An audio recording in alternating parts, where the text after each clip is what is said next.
Finalement, la cuisine, c'est pas ce qu'on mange le plus important, c'est surtout avec qui on le partage.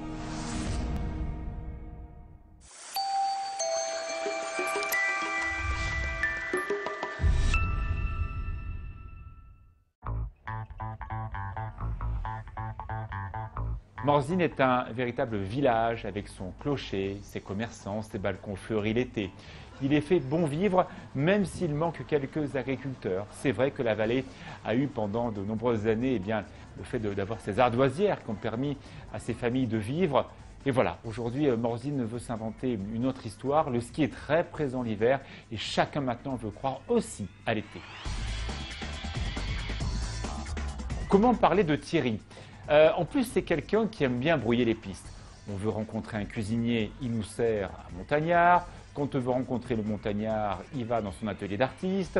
Quand on parle d'art, il repart dans le village parce que c'est quelqu'un qui connaît très bien son village. Il est même un peu agriculteur parce qu'il a quelques vaches dans la montagne. Donc, il est très compliqué de le saisir et de lui poser la question toute simple. Thierry, tu es qui ?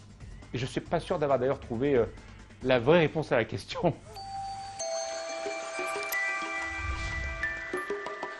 D'habitude, je fais une émission de cuisine, pas de la peinture. Et là, on est en plein dans la peinture. Là. Non, La couche finale, c'est un peu la couche finale. C'est panier de chef. Voilà, oui. Mais les chefs, ils s'évadent un peu en créant dans la l'image matière, de ce chef entre deux mains de femme. Ouais, c'est un peu ça, ouais. C'est toi, ça ? Elles sont... alors, c'est deux mains, parce que c'est un peu ce qui symbolise la femme, des grandes mains. C'est-à-dire, alors, une main de femme... oui. Elles peuvent, tu vois, des grandes mains effilées comme ça, une femme, ça bosse. Hein. Ça Oui, bosse, bien sûr que ça bosse. Ça protège, des grandes mains comme ça. Et puis des grandes mains comme ça, ça gifle aussi. Hein. C'est un peu une violence féminine, hein. Ça donne des gifles. Hein. Et des fois, c'est plus dur et ça fait beaucoup plus de mal que des fois un vrai coup de poing. D'Ivoire, ici, on est dans ton antre. C'est là que tu viens un petit peu respirer quand tu as le service qui a... Voilà, c'est juste à côté de la cuisine et Ouais. c'est vrai que à la limite, je perds pas de temps. Je perds pas de temps et j'ai toujours une sculpture en route à mettre en place. Voilà, c'est vrai que ça me fait du bien de venir là un peu au calme, le soir après le travail ou quand on est fermé. Enfin, dès que j'ai du temps libre. Ici ou là-bas, dans la cuisine ? Ah, je passe quand même plus de temps dans la cuisine. Un regret ? Quand même. Oui et non, non, non, j'aime mon travail, mais j'aime aussi, pour pouvoir passer du temps productif, créatif dans sa cuisine, il faut avoir un espace de temps, de liberté et j'allais dire aussi de solitude. Pour pouvoir s'exprimer, pour réfléchir, pour s'évader, voilà. Tu adores mélanger les matières. Là, tu travailles effectivement des matières différentes. Tu as fait du bois, même de la pierre. Tu aimes modeler. Tu aimes aussi la récup. Oui, alors j'aime un peu aussi mélanger un peu tout. Et là, en ce moment, je suis plus Comme sur... aussi, oui, on fait Bien sûr, il faut savoir mélanger les saveurs. Il n'en faut pas trop. Il faut de l'équilibre. C'est un peu tout ça. C'est la recherche de l'équilibre. Dans la matière, dans la cuisine, dans les goûts, dans les saveurs, dans les couleurs. Là, c'est l'aspect rouille et le rouge, parce que c'est ce qui correspond à cette sculpture qui se veut un peu la violence un peu au féminin. Donc, Quel est le point commun entre ça et quand on te voit travailler en cuisine? On voit tes plats, ce sont des créations aussi. Quels sont les points communs entre tes deux activités principales? Il y en a d'autres aussi. Des fois, elles peuvent surprendre, un peu la surprise, le clin d'œil, l'anecdote. Et puis aussi, en cuisine, une profondeur de goût, c'est-à-dire de structure de goût, de mâche. Et puis là, une profondeur dans les thèmes. En fait, Thierry, les yeux dans les yeux. Tu préfères avoir un pinceau avec un marteau, un burin ou une spatule et un fouet de cuisinier? Tout à la fois, mon capitaine. Non, j'aime bien tous les instruments. J'aime pouvoir aboutir... commencer un plat, une recette, et puis la servir, et puis qu'elle plaise. Comme une sculpture, j'aime pouvoir commencer un thème, le suivre, et aller jusqu'au bout, et avoir un peu la vie des visiteurs, de ceux qui vont la côtoyer ou qui vont être à côté, quoi.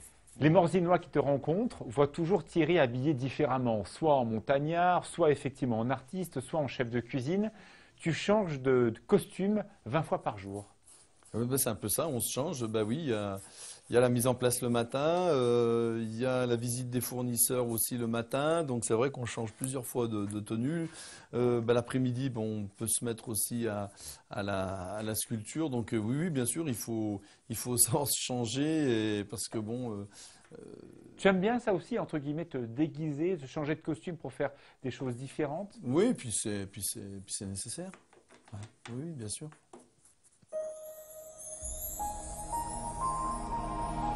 La recette, elle est finalement assez simple. C'est une volaille fermière de Haute-Savoie qui a été élevée par Maria, un personnage tout à fait étonnant. Elle est totalement passionnée par ce qu'elle fait au quotidien et je crois très fière de cette rencontre avec un autodidacte. Car Thierry Torrens est un autodidacte comme elle. Elle élève effectivement ses volailles comme elle le souhaite.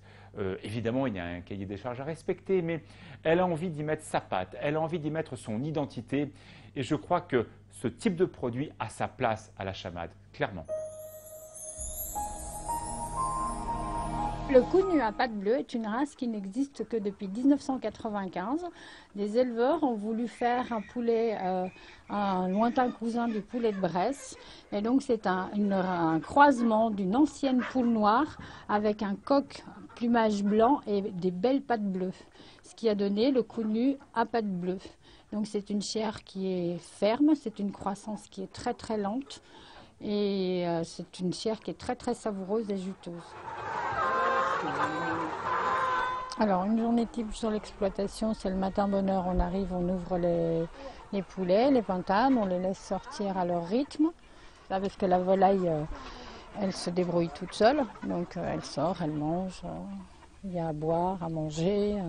Et donc le soir, après, on les rentre, pour pas qu'il y ait de problème avec les renards, les bestiaux, tout ça. Il y a une distinction entre la batterie et le poulet fermier.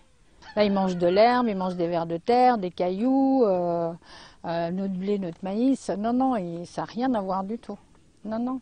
Puis ils courent surtout, ils sont dehors, à l'air libre. Non, ça n'a rien à voir.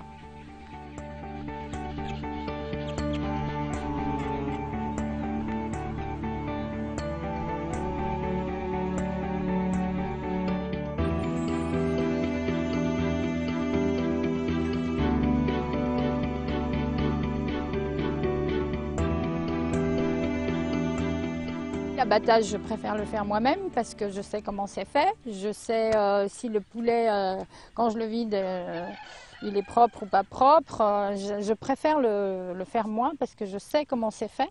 Je sais ce que je mange. Donc il n'y a aucun... Voilà, je préfère le faire moi sans problème. C'est toujours les gens qui me contactent et après c'est moi qui dis oui ou non. Mais c'est toujours eux qui me contactent. Mais comme on a déjà beaucoup de travail, en général, voilà. Celui avec qui je travaille depuis longtemps, et puis que je suis très contente de travailler, c'est avec Thierry. Ça me fait un immense plaisir que mes poulets soient à la carte du restaurant La Chamade chez Thierry Torrens. Quand je vais chez lui, je mange d'autres choses que je n'ai pas l'habitude de manger et que je mange d'autres choses chez lui. Des amis ont déjà pris, oui, la volaille, mais moi, je goûte à tout. Je goûte plein d'autres choses. Thierry n'aime pas les choses grasses. D'ailleurs, il a beaucoup travaillé autour des légumes, autour du riz. Il a écrit d'ailleurs sur ces différents aliments. Il aime bien trouver un plat tout en légèreté, presque un peu en âcreté. On sent dans la cuisine de Thierry l'envie de surprendre. Parfois un peu de... Oui, il y a toujours une finale qui n'est pas du tout l'attaque. C'est un chef qui aime, comme un tableau, la découverte jusqu'à la dernière minute. Bon chef, on attaque comment tout ça? Alors je prends ma volaille, une volaille, je vais la découper pour faire mon fond. Alors bien sûr la volaille de Jo, Thomaset et de Maria. Et c'est des personnages tous les deux. À Annecy. À Vallières. Vallières. Comme c'est des vrais poulets de ferme, on a encore le foie dedans. Ah oui, tu récupères tout. Donc je prends, on va commencer à faire le fond. D'accord. Le fond, et pour les gens, nos auditeurs qui cuisinent rapidement et qui n'ont pas tous les ustensiles ou le temps, on peut prendre un petit bouillon cube. Voilà. Comme c'est une volaille à la Reine des Prés. Donc, on va mettre le bouillon, on peut mettre le bouillon cube dans un petit peu d'eau. N'est-ce D'accord. pas? Voilà. En fait, l'idée, c'est que tu vas crémer ton bouillon. Voilà. Si bien sûr vous voulez faire votre fond, ce qu'un chef fait forcément ici à la Chamade, c'est une cuisine qui est 100% locale. Je mets ma reine des prés. Voilà. Ah, attends, c'est important. Montre-moi voir comment tu fais. La reine des prés, ce goût d'amande, un petit peu spérule qui est magnifique. Là, donc, tu as mis ton bouillon, tu as mis de l'eau. Voilà. Tu mets ta reine des prés maintenant. Ma reine des prés. Tu lâches pas trop fine, hein, je vois. Ouais. Non, que ce soit. Ok. Il faut qu'on ait quand même de la Faut que t'aies la mâche, note verte, un hein. croquant, qu'on ait quelque chose sous la dent, hein, qu'on voie D'accord. qu'il y a de la reine des prés. Voilà. Et C'est je marrant, mets ton truc. un oignon. Hein. Ah, Je carrément. mets la moitié d'un oignon haché. Et t'as pas peur N'est-ce pas que l'oignon, justement, aille un peu tuer la note très féminine de la reine Non, des parce que prés? ça amène une Ah, c'est douceur, intéressant, ça. ça amène une consistance. Ah, je suis étonné de voir que le bouillon et la reine des prés ne va pas se masquer. Voilà. Donc, je vous montre. Voilà, comme ça. On Hop. suit. Donc, un petit peu d'oignon haché, parce que moi, c'est il n'y a pas besoin de la passer. Hein. Donc, on fait un oignon ciselé. Eh, vous avez vu les gestes? C'est faire. Hein. Qui t'a appris ces gestes? Bah, c'est l'habitude, hein. C'est un peu le bas-bas d'un cuisinier de couper fin, épais. Là, je concasse ma volaille. Hein. Tac. Voilà. Hop. Je concasse ma volaille et je mets dans mon bouillon. D'accord. Je mets dans mon bouillon. Donc, je mets aussi... Alors là, j'émince l'oignon juste pour le goût parce qu'on filtrera, bien sûr, hein, Bien sûr. après la cuisson. Voilà. Toujours pour amener une structure de goût Bien sûr. hein, dans le bouillon, on met du laurier et je mets quelques branches de thym. Hein. C'est toujours pour avoir une structure de goût. Je mets ma reine des prés déjà aussi en structure de goût. Hein. Thierry, il adore la montagne. Il aime bien se balader dans ses alpages. D'ailleurs, je sais que tu pars souvent avec Patrick te balader. Ces plantes de montagne, tu les connais depuis longtemps ou comme beaucoup de chefs ici de Savoie-Mont-Blanc, tu les as découverts il y a 10-20 ans? Ben, je les ai découverts bien sûr en me promenant, en potassant, en discutant avec les gens de montagne, avec des accompagnateurs, avec des botanistes. Il met les avec, tiges, vous avez vu? Il met les tiges. Oui, en ça même amène temps. du goût. Hein. Alors la reine des prés aussi, on peut faire des crèmes pâtissières, J'adore. des infusions dans le lait avec qui sont excellentes. Quoi. Voilà. Viens voir. Déjà Tes cuillères. en 2 temps 3 mouvements, C'est ça qui me fait plaisir. on a un goût qui ressemble à de la volaille. On sent la reine des prés, l'oignon amène une douceur. Ah ouais, oh là là, oui. Ça crémé, c'est très bien. C'est très très bien. Franchement, si vous voulez faire simple, c'est très efficace. Hein. Et la reine des prés, elle est déjà très présente. Hein. Ah ouais, dis donc. Voilà. Donc, Oh là là, c'est bien. comme c'est un blanc de volaille, hein, c'est un Ouais. blanc de volaille, on va garder, malgré que ce soit un blanc, on va garder la peau, hein, parce que la peau grillée, c'est Ah oui. très sympa. Hein. Alors après, qu'est-ce que tu nous fais? Donc, dans ce bouillon, puisque c'est une volaille reine des prés et pommes de Ouais. terre avec des haricots, nous allons mettre les pommes de terre dedans. D'accord. Hein? Ah, carrément, Donc, d'accord. ok. donc il faut 1 heure, donc on va mettre ces pommes de terre là, qu'on Elles coupera vont après en rondelles. On va les mettre Dis en donc, elle n'est chair. pas grasse ta Hein? recette pour l'instant. Hein. Non, Parce elle que est forcément, tu vas me rajouter la crème tout à l'heure, mais dans ton bouillon, tu ne vas pas m'en mettre beaucoup. Tes pommes de terre, tu les cuis directement dans l'eau, donc tu ne m'en rajoutes pas de gras. C'est bien. Et des haricots du jardin. Alors les haricots, des vrais haricots du jardin. Et en ce moment, les haricots beurrés. Hein, alors là, on les a cuits eau bouillante salée, rafraîchis. Hein, des haricots beurrés où en ce moment, C'est beau ça. Hein. c'est abondant dans le jardin. Qu'on émincera. Hein, on va les émincer en biseau. Hop, je fais là. Ça, c'est important. On va crémer. Vas-y, vas-y. Il y a une autre astuce que tu connais, Thierry, c'est de reprendre ta crème, moitié-moitié. Moitié crème, moitié lait écrémé. Ça permet de renforcer le goût du beurre. Tu le fais ça? Moi, je préfère, 100% oui, pourquoi crème. pas, mais je préfère mettre ma crème. Ouais. D'accord, tu restes 100% crème. Tu mets Ouais, quoi? ouais, ouais.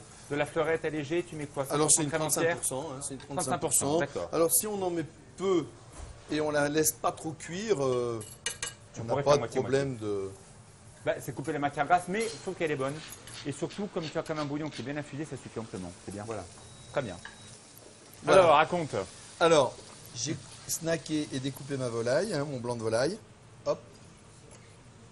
l'idée c'est de trouver une coloration, une caramélisation de la viande. Tu l'as salée auparavant. Pour toi, le point de coloration, c'est pas partout, un peu bruni, c'est Oui, tout. mais c'est une viande blanche. Hein. Donc, en fait, il y a deux cuisines. Il y a la cuisine brune et la cuisine blonde. Et la cuisine blonde est toujours beaucoup plus difficile. Ouais. C'est plus sweet. Ouais, c'est ça, ouais, tiens. Les haricots, Voilà. 2 couleurs d'haricots aussi. Alors, voilà, on Les va blancs. mettre les haricots et je vais récupérer mes pommes de terre toujours dans mon bouillon. Tiens, je vais goûter ton bouillon, voir ce que ça donne. Là. Il a bien réduit déjà. Qu'est-ce que ça donne tout ça?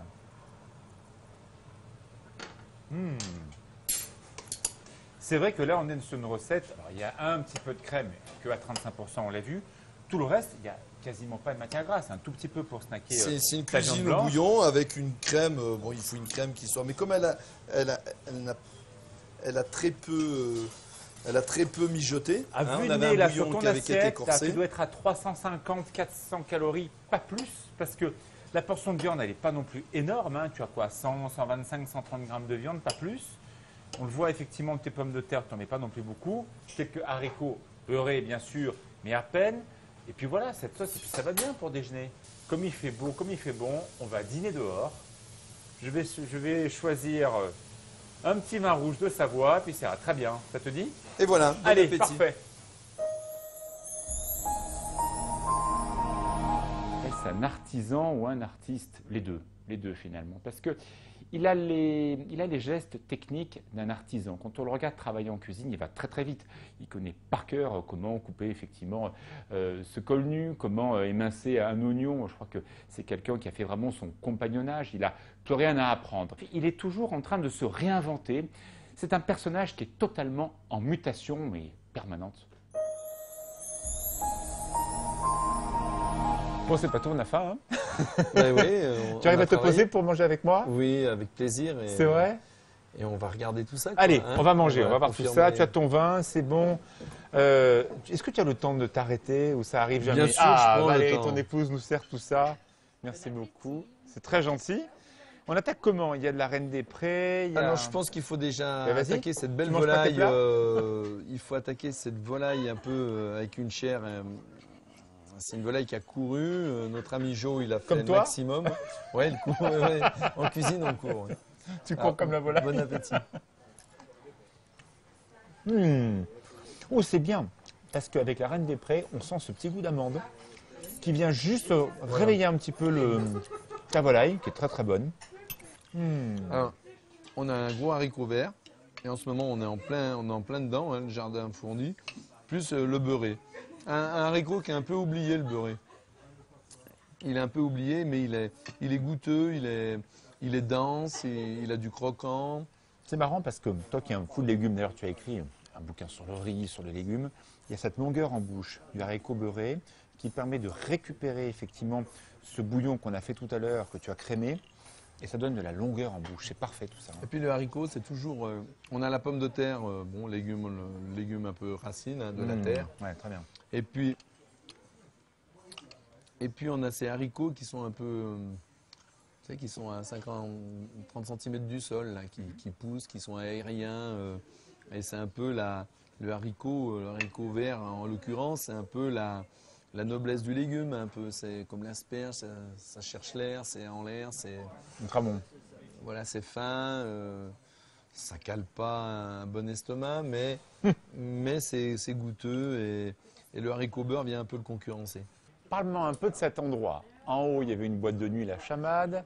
Je crois qu'il y avait aussi un salon de coiffure juste à côté, tenu par Germaine. Alors, oui, ma mère, qui était coiffeuse, qui a lâché un peu Morzine pour aller passer son brevet de coiffure à Paris, c'était pas rien. Et après, elle est revenue. Dans cette maison, il y avait tout en fait. Il y avait un peu tout, oui. Le Et, bar, le début de restaurant, Elle est le revenue salon de fonder un coiffure. salon de coiffure.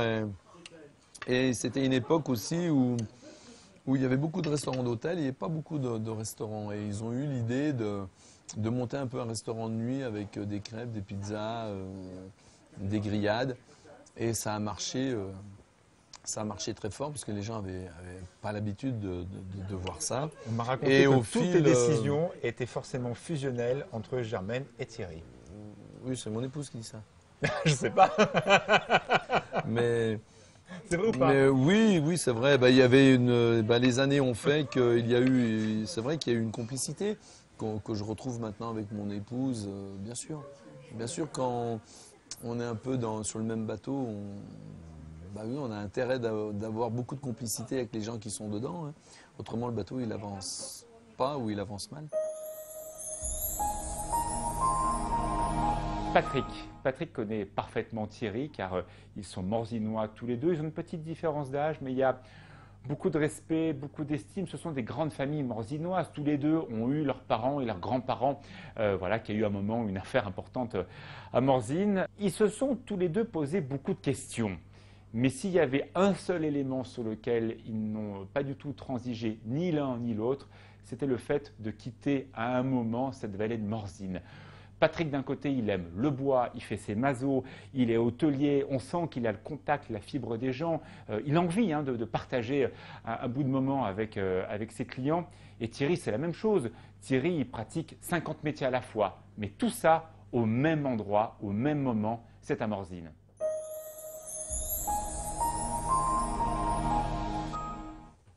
Je fonce sur l'agneau. Toi, c'était quoi, toi, pour toi? Genépi. Genépi. Et moi, c'est la gentiane. Voilà. Santé. C'est ton copain Thierry, hein? C'est un très bon copain. Ouais. Très très bon. Vous aimez faire la montagne tous les deux? Tout à fait. Toutes les années, on se fait un petit tour de 3-4 jours en refuge en fin de saison. On part, on met les pots et puis on se fait 2-3 sommets par là. C'est un vrai montagnard? Ouais, bien sûr. Ouais. Il se perd un peu en montagne, on m'a dit. Alors c'est vrai que Thierry, c'est Thierry quoi. C'est-à-dire, raconte-nous, présente-moi. Il veut toujours partir et puis quand c'est là, il se fait toujours un peu de soucis et puis quand on est parti, faut le tirer quoi. Hein. Sinon il a du mal, mais il est extraordinaire sinon. Pour Ouais. ça. Ouais. C'est ton pote. C'est mon pote, ouais. d'Ivoire, Valérie, sa femme, m'a dit qu'il est formidable, hein, tout bien. Mais paraît-il qu'il est bordélique. Thierry, ça passe dans la tête, ça sort. Il y va, quoi. Il fonce, il baisse la tête. Alors c'est vrai que il a une idée, il faut y aller, quoi. Puis voilà, il est comme ça, il est Dur à suivre? dur à suivre. Ouais. On le voit même. Il a besoin de quelque chose, il t'appelle à n'importe quelle heure du jour et de la nuit. C'est comme ça. Hein. Il faut y aller, quoi. Il faut y aller. Il t'appelle en plein milieu de la nuit. À 11h le soir, lui il finit à minuit. Parce qu'il y a une idée comme ça qui passe. Il m'a appelé il y a 10 minutes, là, tiens, on a un ours. On tourne tard, là. Non, il fait- attends, c'est quoi? Il t'a dit quoi? Ils ont taillé un ours ce week-end en pierre. Il faut le mettre sur la place de l'office, quoi. Voilà, c'est Thierry. Il faut s'en occuper. Mais une fois, il fait une vache en ciment. Une fois, il fait un taureau en récupération, en art récup. Après, il fait de la sculpture, de pierre, de bois. Il coule des bronzes. Il fait des trucs incroyables. On sent que Thierry, qui a croisé tellement d'art, tellement de choses, être compagnon, c'est quand même pas rien. Et pourtant, il est presque timide quand tu parles avec lui de tout ce qu'il a fait. Il est humble, Thierry. Il aime faire, il aime créer, il aime organiser. C'est quelqu'un pour organiser des... Il nous faisait le salon de la poussine, il nous faisait le cochon en automne. Il faisait des trucs que même à l'office du tourisme, on n'arrivait pas à faire mieux. Il faisait des fêtes magnifiques. Parle-moi aussi évidemment du cuisinier. Ton fils, il a eu un apprentissage. Il est dur, hein? Très dur, Thierry. C'est important, ça. C'est-à-dire? Pour apprendre, il faut être dur. Pour apprendre à un jeune aujourd'hui, il faut lui montrer que c'est pas facile, il faut être strict, c'est comme tout, la vie est pas facile. Donc si on commence à être, je ne veux pas dire trop gentil, mais il faut leur montrer qu'il y a des heures à passer, il y a du temps, il faut refaire ce qui ne va pas. Et pour ça, Thierry est très patient. Et d'ailleurs, je en suis très reconnaissant parce que mon fils a bien appris. Et puis, tous les jeunes qui passent par la chamade, en général, ressortent avec un bon diplôme et puis avancent. vois beaucoup d'admiration pour ton Ah ami. ouais, non. Ouais. Non, non. C'est quelqu'un, Thierry.